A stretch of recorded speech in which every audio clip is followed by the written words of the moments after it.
Thank you for joining us for the 2025 Professional Learning Information Session. I'm Ashley McMullen, a Learning and Development Coordinator with Children's Services, and I'm joined this morning by Annie Lafreniere, who is a Child Care and Early Years Program Development Specialist. Today we'll offer an overview of the 2025 Professional Learning Program for Child Care and Early Years staff in Ottawa and discuss the funding streams and eligible expenses. We'll also cover the program's reporting requirements and outline next steps. So let's dive in.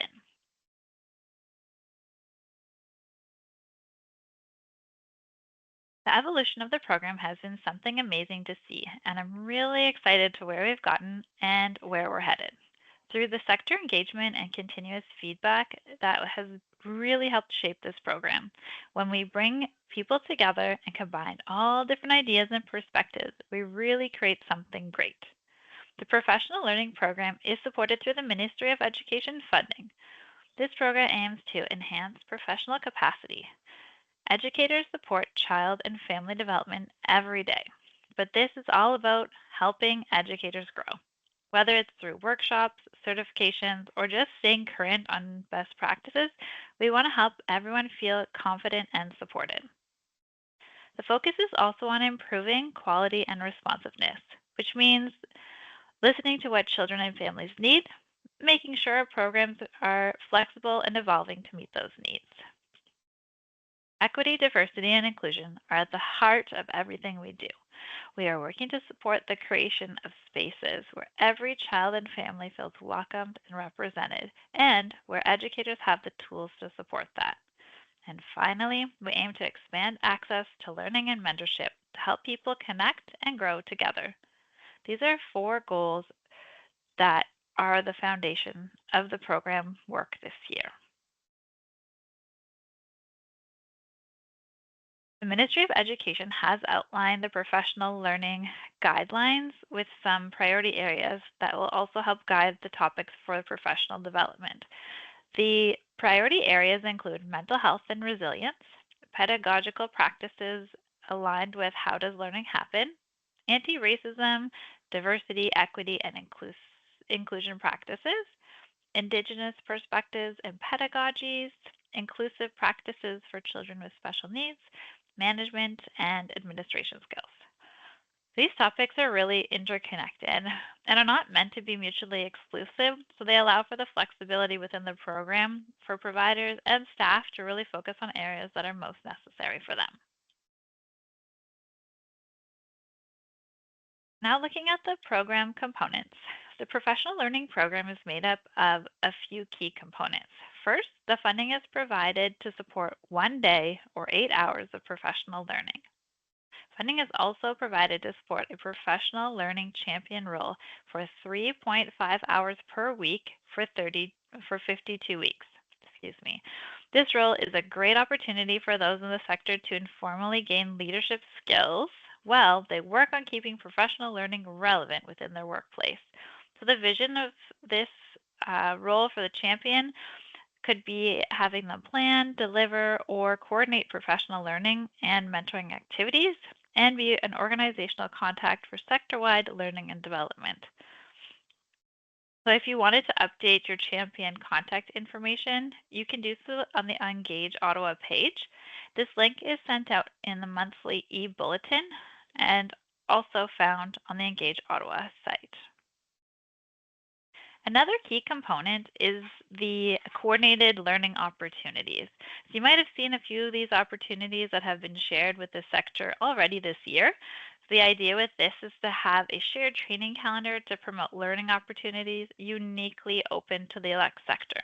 We have been working closely with a couple of community partners as well to help support the program. And we are grateful for the support from the Parent Resource Center along with La FSCO. They have been supporting professional learning in the sector by hosting community of practice sessions and workshops. So these sessions are open for registration, and all of the information again is shared out in the monthly bulletin. Finally, there is a bulletin and resource website. The bulletin is sent out to all professional learning champions and organizational contacts who elected to receive it. This includes program updates, highlights upcoming learning events, and topical resources. There's also a resource site that is complementary to the bulletin. So it's acting as a one-stop shop where everything is uploaded to a centralized location. Access has been provided already to the professional learning champions, but if you'd like to request additional access, you can reach out to Children's Services at childrenservices.ca. So together, these components aim to enhance professional learning efforts and also support the growth and development of the childcare and early years sector.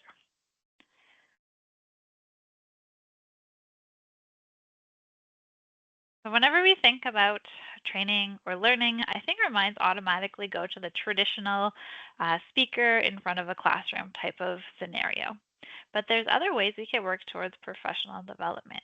So some of the innovative ways you can incorporate learning to meet the needs of your workplace can include hosting a learning event within your workplace, or you could also consider partnering with another organization.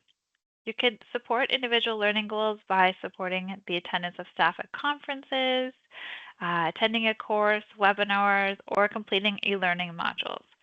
There's also the option of informal learning opportunities, where a staff member may want to complete a self-directed learning exploration and can do so using autonomous learning or by reading or listening to a podcast. If there is a new program idea that an educator would like to incorporate, they could also complete a self-study investigation to support this programming in the workplace. They can achieve this in different ways. Like I mentioned, they could listen to a podcast, but they could also connect with other educators at a community of practice session or take an online course or workshop. It doesn't have to be accomplished in one day. It can happen when and where is best suited for the educator. As Annie will soon highlight, it will be important to ensure that all of the learning opportunities are formally documented. So if you are unsure of an idea that you have in mind and whether it aligns with eligible expenses, please don't hesitate to reach out and we can help you sort out your idea. So with that, I'll pass it over to Annie, who will review the details about funding and program eligibility. Last year, we funded the professional learning piece for 7 hours, but this year we're able to fund for 8 hours because we have this new capacity building funding stream, which reserved for the champion role. You can go to the next slide. So eligibility requirements related to organizations.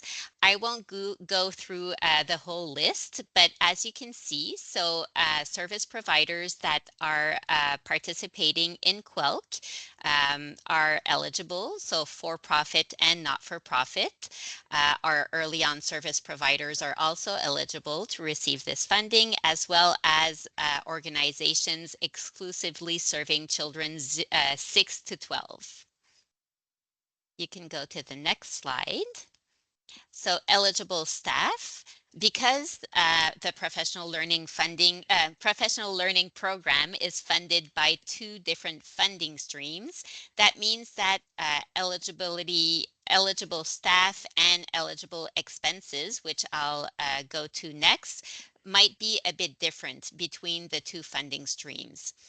So as you'll see for eligible staff, they are pretty similar, but when it comes to capacity building, other eligible staff are eligible, so supplemental special needs resourcing staff, as well as other staff or boards of directors of licensed programs.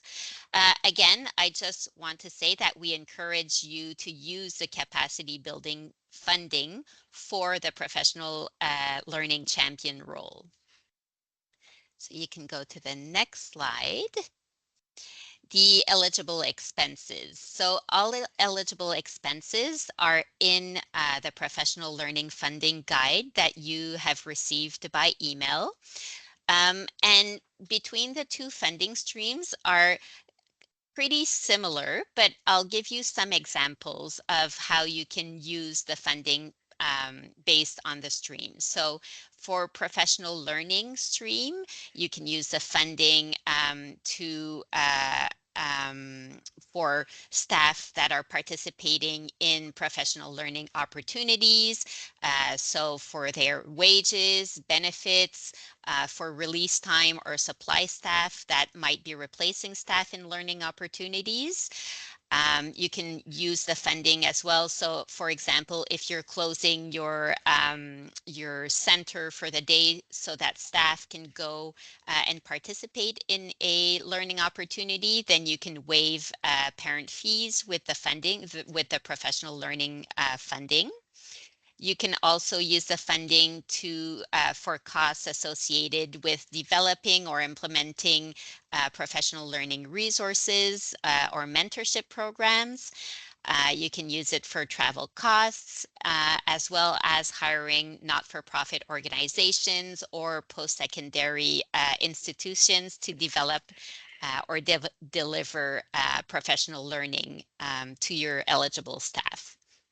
What's a bit different with the capacity building funding stream, it's pretty similar, but in that stream, there's no waiving parent fees. So, but you can still fund staff release time to go and participate in learning opportunities.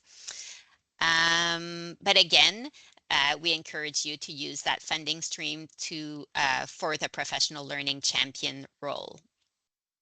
You can go to the next slide.